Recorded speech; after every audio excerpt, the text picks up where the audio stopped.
In employment law, people often have questions about probationary periods. Typically, a probationary period is a specific amount of time.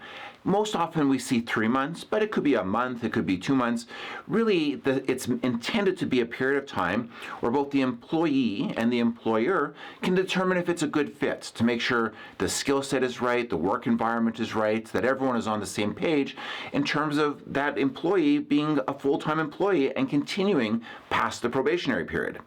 That tryout period, that probationary period, is a time where if that person is given opportunity to show that they can do the job and they have those opportunities to demonstrate that to their employer, if they don't meet the expectations, then the employee can be let go from the job, terminated, the end of that employment agreement, without a financial consequence.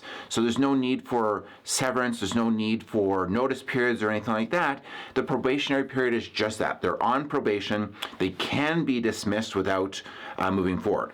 Now, there are times where people aren't given a fair chance, and they may want to put in a claim for constructive dismissal. In those situations, it's probably best to consult with a lawyer to see how good your position is, and also what the upside is, like what kind of claim you can put in. By going through that process, then you'll have a better ability to make a decision for yourself. For instance, if you're in the probationary period and someone dismisses you for something that's protected under human rights rules, then you might have a claim under human rights violations.